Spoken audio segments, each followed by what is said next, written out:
Thousands of tired, nerve-shaken, over-civilized people are beginning to find out that going to the mountain is going home, that wildness is necessity, that mountain parks and reservations are useful not only as fountains of timber and irrigating rivers, but as fountains of life.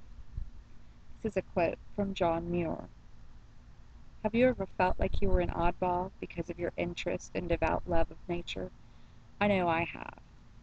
John Muir's feelings and shared wisdom concerning nature have provided me with not only inspiration, but with the comfort of not feeling alone or unattached in this world. I have many fond memories of spending summers at my grandparents' farm in western New York. I was always outside and forever investigating everything that nature had to offer. There was a very large concrete porch on the front of the house.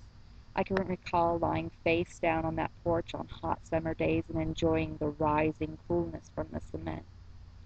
I'm sure that it wasn't as large as I remember, but you know how it is when you're a kid. Everything's enormous.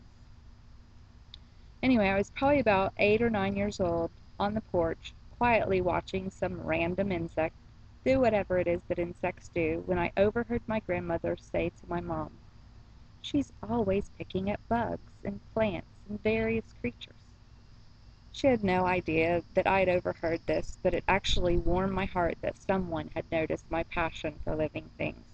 Maybe she meant, "I wish Jennifer would act more like a lady," or "What a strange child." I'll never know what she meant, but I'm always going to remember it as a compliment.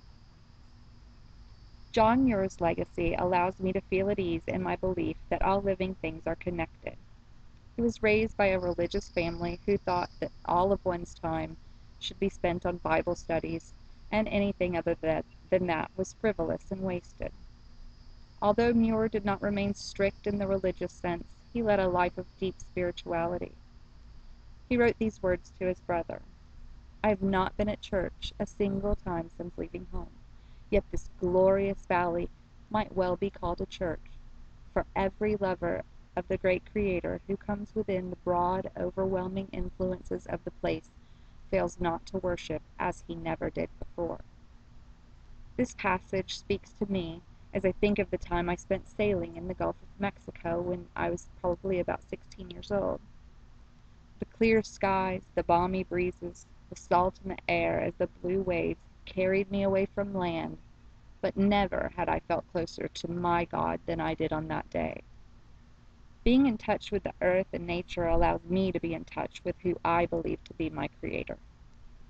I feel the same way as I peer into medical books describing all the features that allow the human body to function properly. Back to the time I spent at my grandparents' farm. They had a 2-story farmhouse in which my mom grew up. Outside the front steps was a beautiful hydrangea that seemed to blossom just for me, or so I thought, as it was always full of blooms every time I visited. There was a small detached garage, a beautiful vegetable garden that I could go out, pick carrots, sweet peas, rinse them, and eat them right there in the yard. It was a typical farm with big red barn, but my favorite spot was across the street. Upon crossing the street, you would see an old apple tree, laden with little green apples just waiting to give you a tummy ache. Watch where you step because you might just find some wild strawberries growing beneath your feet. Now push through the berry brambles. Pick a few if they're in season. Blow off the bugs and enjoy their summer sweetness. You will soon hear the rushing waters of a river. Not. It's really a creek. But when you're a kid, well, you know. I'd spend hours looking under rocks, skipping stones on the water, digging around in holes in the creek bed walls that would be sure to uncover a little green snake or some never-before-discovered Native American relic.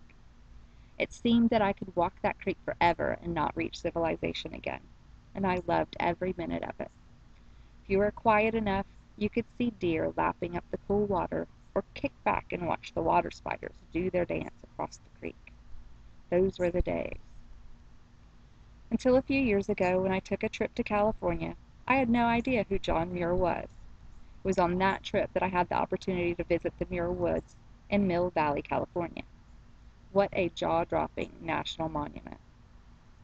I walked amongst coast redwoods that were anywhere from 500 to 1,200 years old. These colossal beauties grow from the size of a tomato seed up to 380 feet. The largest in the Muir Woods is 258 feet. To stand in the midst of these giant creations made me feel small, yet connected.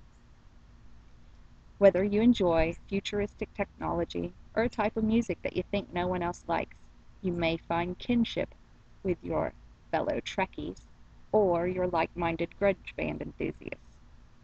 Thanks to John Muir's personal revelations concerning nature, I'm inspired and comforted to know that I'm not the first, nor will I be the last, to feel this deep connection with the natural world.